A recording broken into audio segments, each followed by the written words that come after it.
Seigneur soit avec vous. Et avec votre esprit. Évangile de Jésus-Christ selon Saint Jean. Gloire à toi, Seigneur.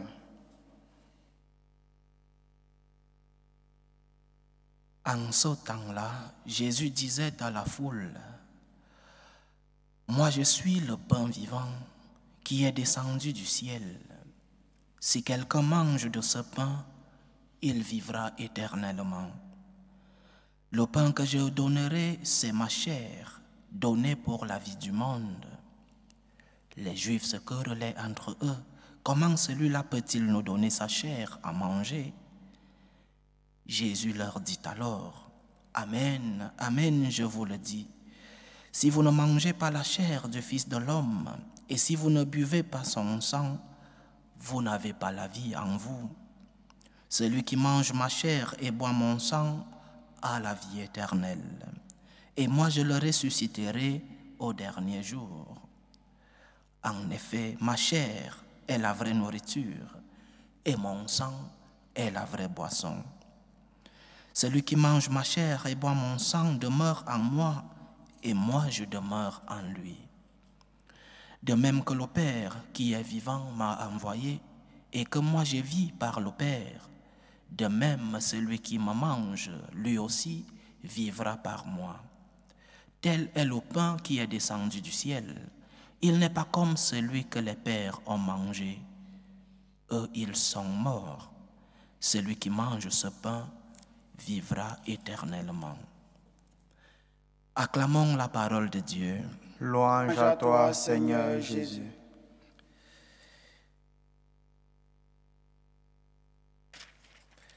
Goûtez et voyez comme est bon le Seigneur. Avons-nous prié dans le psaume de ce dimanche? Goûtez et voyez comme est bon le Seigneur. Il est évident que les paroles de notre Seigneur n'ont pas été comprises dès le premier jour, dès ses premières prédications. Le Seigneur n'a pas été compris. Nous voyons que même ses propres disciples n'arrivaient pas à comprendre ses paroles. Et combien de fois ceux qui n'étaient pas dans son intimité, aujourd'hui par exemple, les Juifs se querellent et se demandent, mais celui-ci va nous faire manger son corps et nous boire son sang. Nous sommes devenus des cannibalistes, nous mangeons déjà la chair humaine. C'est quelle religion? C'est quel Dieu qui vient permettre de manger la chair d'un homme? Le Seigneur n'était pas compris. Ses paroles étaient au-dessus de la compréhension de ceux-là qui étaient ses contemporains. C'est peut-être après la venue de l'Esprit Saint que les apôtres ont compris dans leur plénitude la parole du Seigneur. Mais les paroles du Seigneur, après 2000 ans de compréhension, nous parlent clairement. Et aujourd'hui, ces paroles nous parlent clairement de la présence réelle du Christ dans l'Eucharistie. Le Christ est présent réellement dans l'Eucharistie.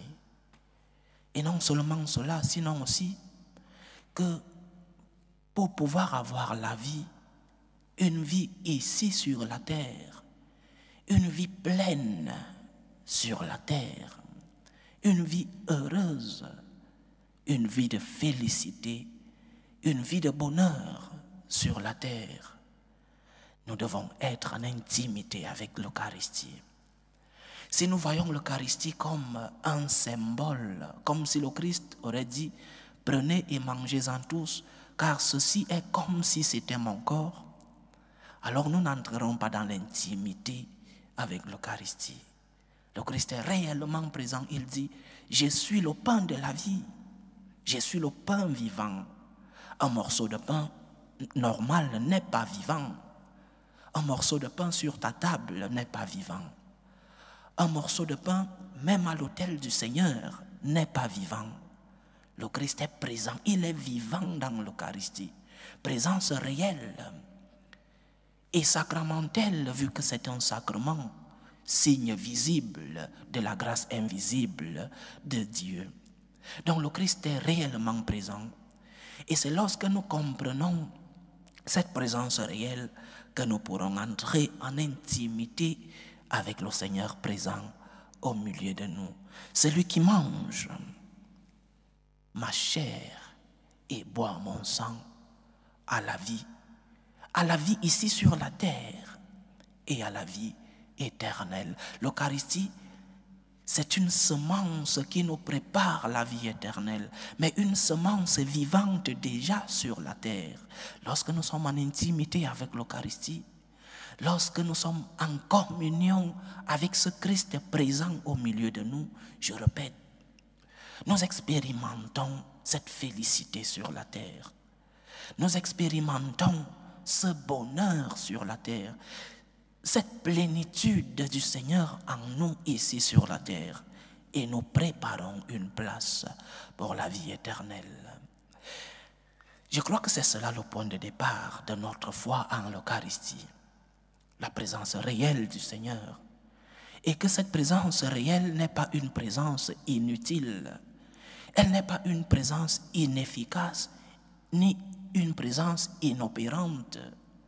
Sinon, au contraire, cette présence nous fait de lui. Nous nous transformons, nous nous identifions en le Christ présent dans l'Eucharistie. Cette présence nous assimile à lui. C'est-à-dire que cette présence nous aide à être avec lui, à entrer dans les profondeurs du mystère divin, à vivre avec lui, à être comme lui, c'est-à-dire à vivre pour toujours, vivre ici sur la terre et vivre avec lui lorsque notre heure, lorsque notre pèlerinage sur la terre aura arrivé à sa fin. Donc, présence réelle, c'est le point de départ. Si nous ne comprenons pas que le Christ est présent réellement dans l'Eucharistie, alors notre présence dans les célébrations n'a pas un sens. Ce serait comme aller dans une salle de cinéma et mettre un film sur l'Eucharistie. Ou alors mettre, je ne sais pas, à la maison un morceau de pain sur la table. Le Christ est réellement présent dans l'Eucharistie. Et c'est cette présence qui nous attire. C'est cette présence qui nous fait ouvrir les portes du temple. Ici, derrière moi, ne réside pas un morceau de pain. Moi, je ne me mets pas à genoux devant un morceau de pain sur la table.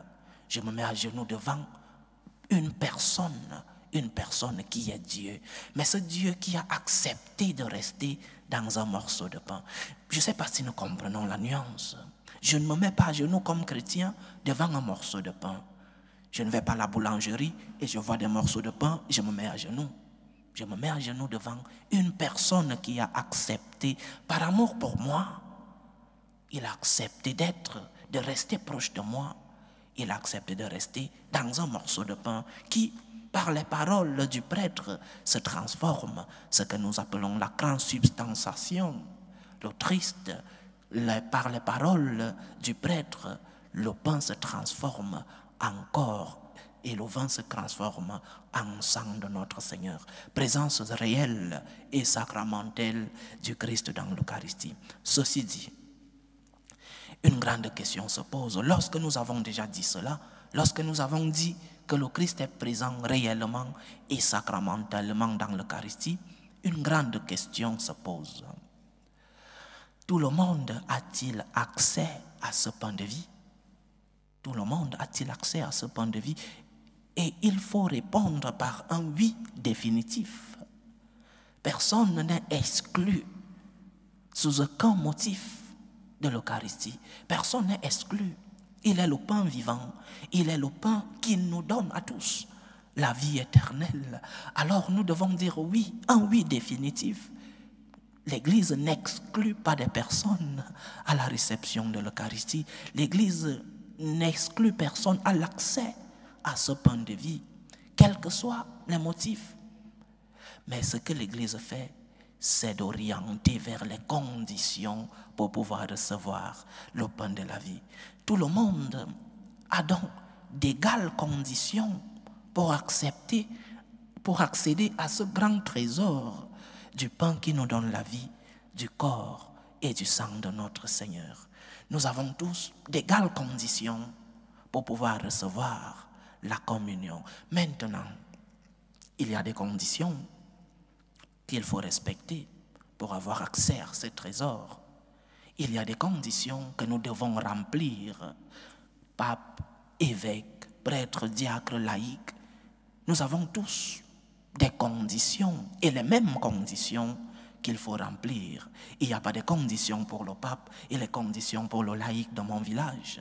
Ce sont les mêmes conditions que nous tous chrétiens devons remplir pour accéder à l'Eucharistie.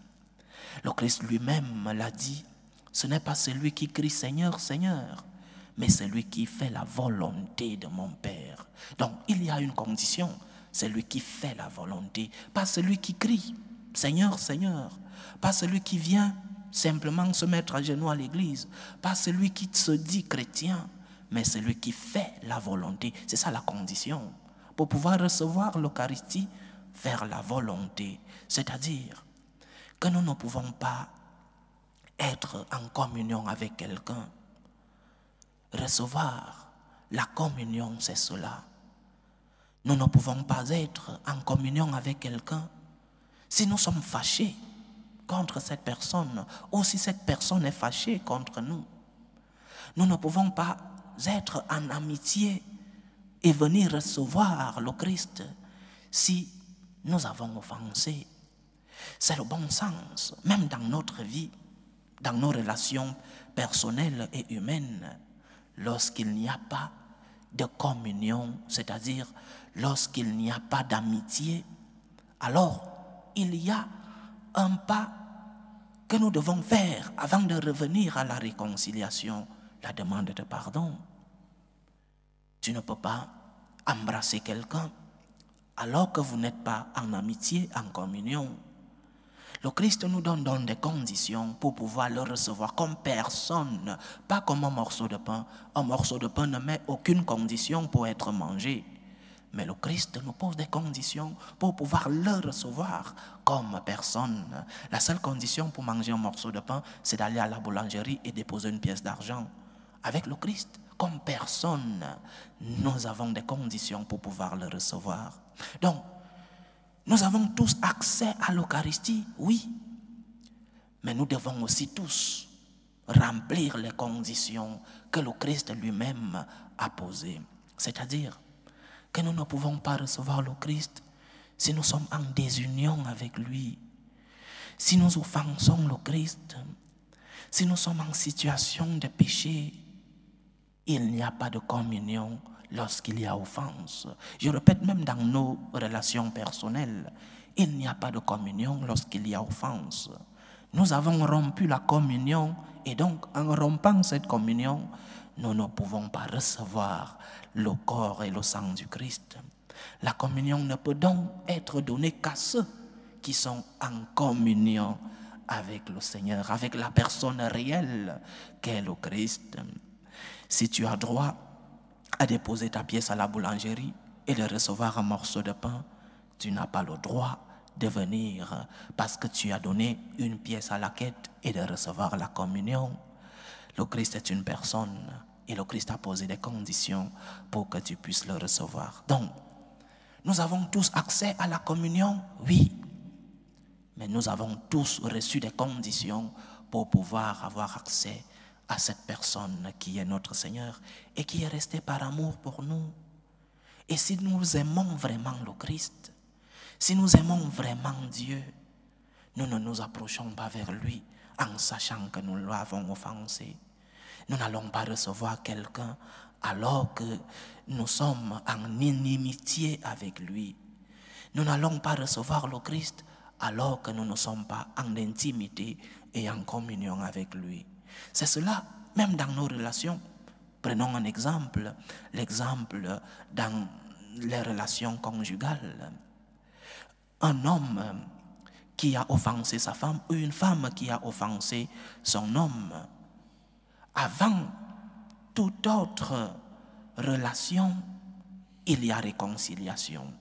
La réconciliation, dans le cas du Christ, c'est la demande de pardon. Il nous a laissé un instrument pour que nous puissions revenir à la communion avec lui. Il nous a laissé l'instrument du sacrement de la pénitence. Et je répète ce que je dis toujours lorsqu'il faut parler du sacrement de la pénitence. Je sais que c'est difficile dans certains milieux d'aller et de trouver un prêtre disponible pour recevoir le sacrement de la pénitence. Mais je donne toujours un conseil. Si tu n'es pas reçu, insiste.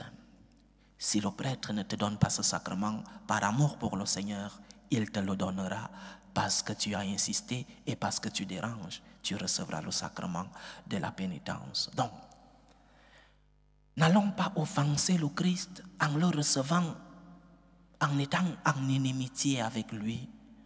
N'allons pas ajouter une offense dans notre relation avec Dieu parce que nous ne sommes pas en état de grâce. Le bon sens nous recommande de ne pas aller vers une personne que nous avons offensée sans avoir demandé pardon. Comment vais-je communier? Comment vais-je recevoir le Christ alors que je ne suis pas en grâce avec lui? Comment vais-je recevoir le Christ alors que je l'ai offensé, lui ou alors ceux qui vivent avec moi, qui sont ses enfants? Comment vas-tu aller donner une étreinte à une mère alors que tu viens d'offenser son fils? Non, réconciliation d'abord avec le Seigneur et après venir recevoir l'Eucharistie. Mais il y a une autre question qui se pose. Qu'est-ce qu'on fait de ceux qui ne sont pas en communion? Qu'est-ce que nous faisons de ces personnes qui, malgré leurs efforts, mais ne sont pas en communion? Il y a une parabole dans les Écritures, la parabole du fils prodigue, avec les trois personnages principaux, le père et les deux enfants. Le premier enfant va gâcher l'héritage. Il a faim, il veut revenir. Il ne veut pas revenir parce qu'il aime son père. Il veut revenir parce qu'il a faim et parce qu'il est en train de manger la nourriture des porcs où il est parti gâcher son héritage. Le deuxième enfant, se sentant jaloux, demande au père, mais tu ne m'as rien donné.